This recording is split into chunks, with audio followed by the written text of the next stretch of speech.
At Christmas dinner, my husband's family handed out gifts to everyone but me.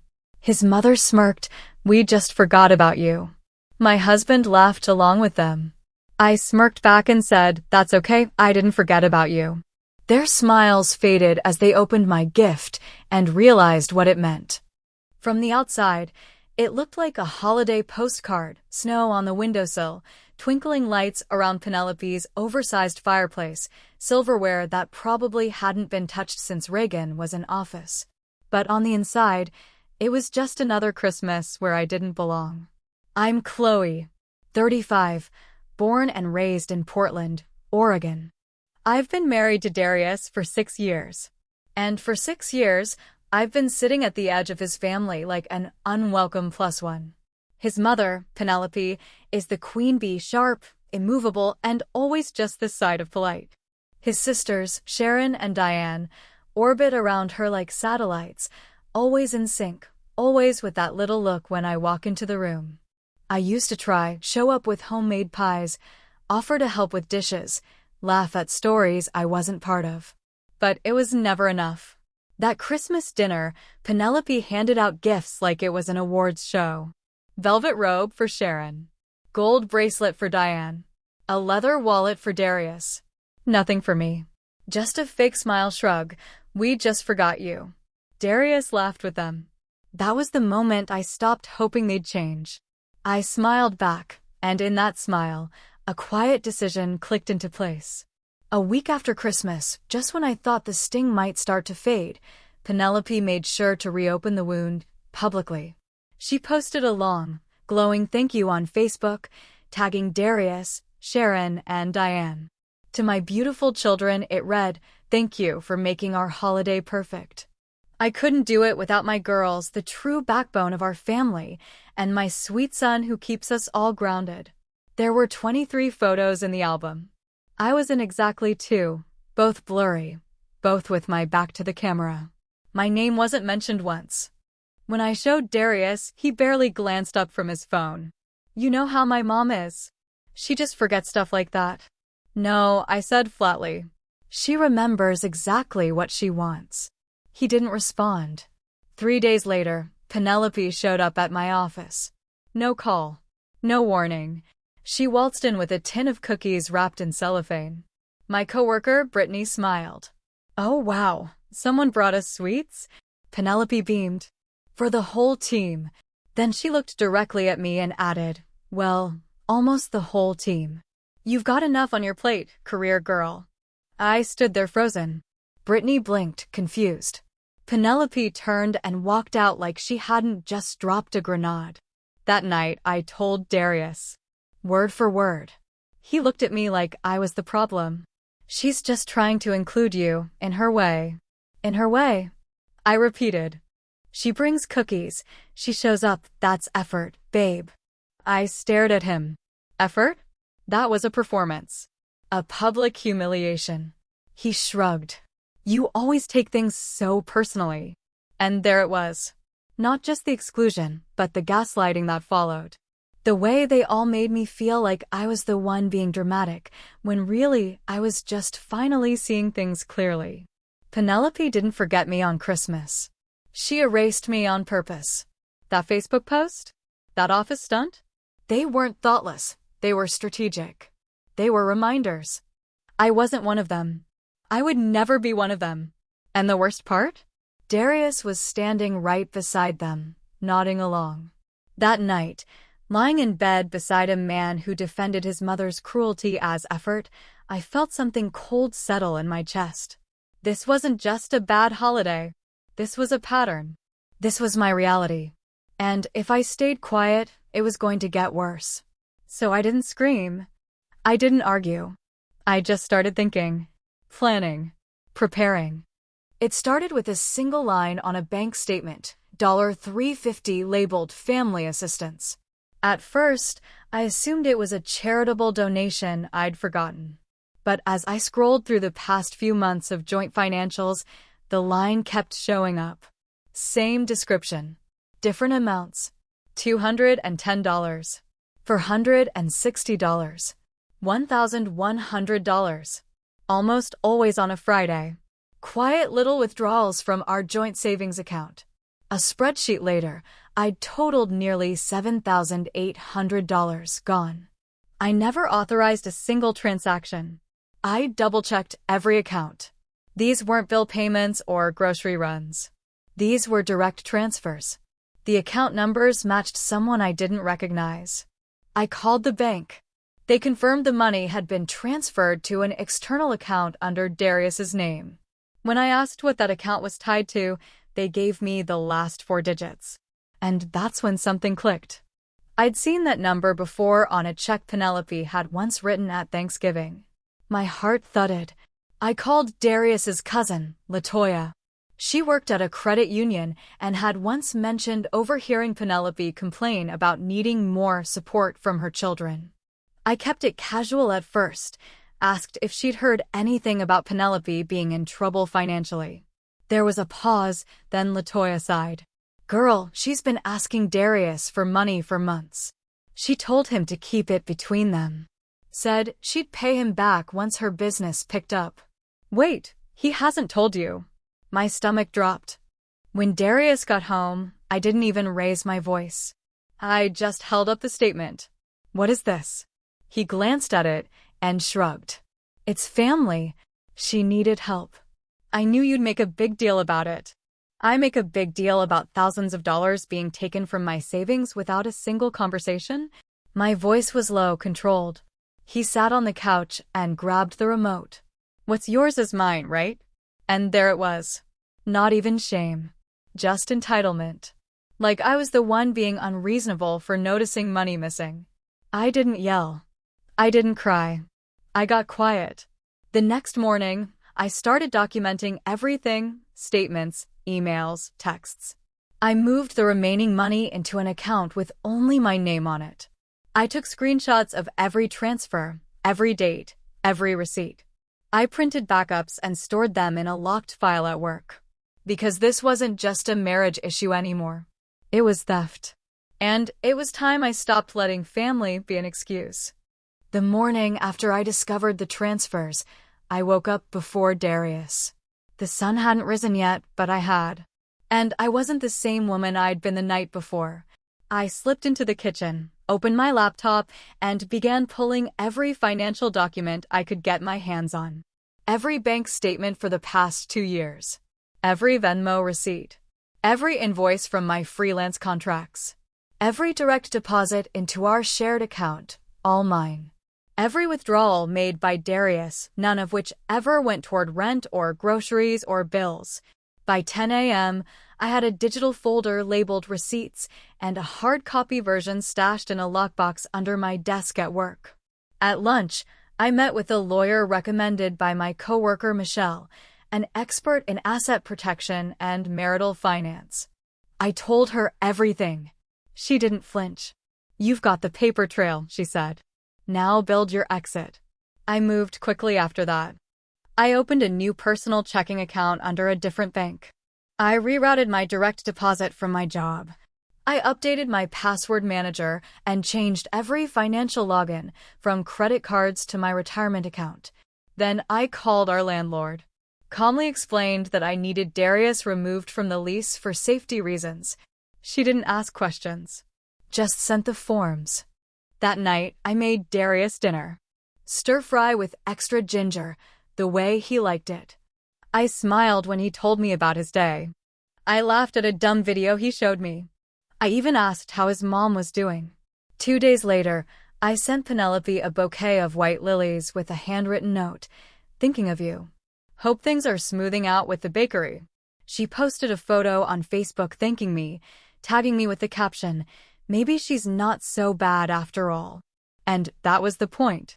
Let them relax. Let them think I was retreating. Let them show their hands while I quietly rebuilt mine. Darius had no idea he was already locked out of every account, that his name was no longer on the lease, that my lawyer had drafted a formal separation proposal waiting to be served when the time was right. He thought I was still playing the game. But I wasn't playing anymore. I was preparing. Not for a fight. For freedom. It happened on a quiet Sunday, the kind of day meant for slow coffee and soft sweaters. Instead, it became the day everything cracked. Penelope had invited everyone over for a casual family lunch, which meant formal place settings, coordinated outfits, and the same performance of affection she staged every time she wanted something. This time, it was a group gift, something extravagant for one of her friends, a woman I had never even met. Sharon passed the envelope around the table, saying everyone was pitching in.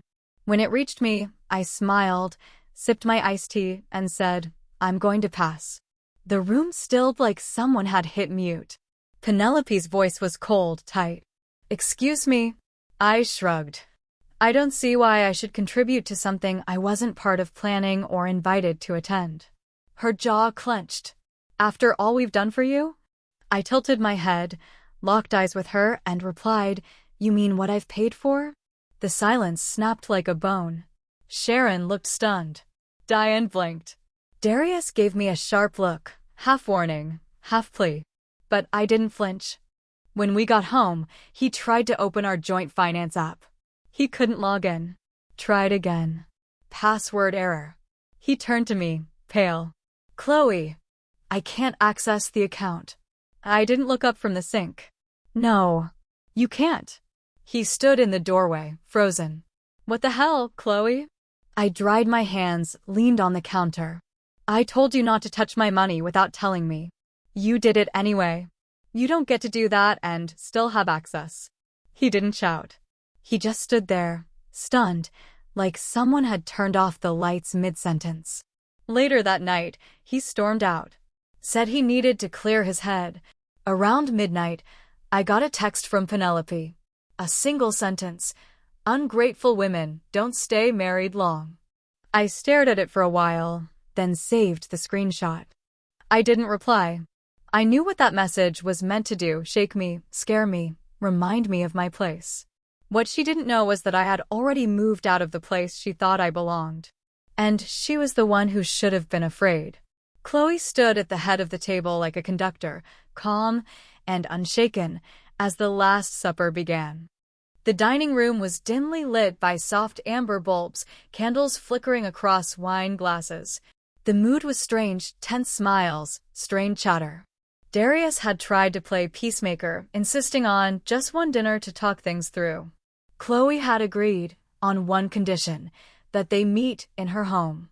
Penelope arrived in pearls and sharp eyes, Sharon and Diane trailing behind, confused but curious. Richard brought a bottle of wine, ever the obliging husband, unaware he'd soon regret showing up. Dinner was served but barely touched.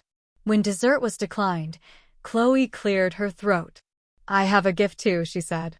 She walked over to the console and returned with a small box. "For you, Penelope." Penelope narrowed her eyes, suspicious. She opened the box slowly, like it might bite her. Inside were neatly printed files, tabbed and labeled. Penelope read the first page, then the second, and her skin went gray. "What is this?" she whispered. Chloe's voice was even. "A full audit of your business, your accounts, your backdoor access to mine."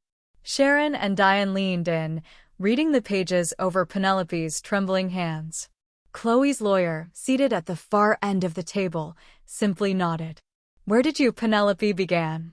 "Doesn't matter," Chloe cut in.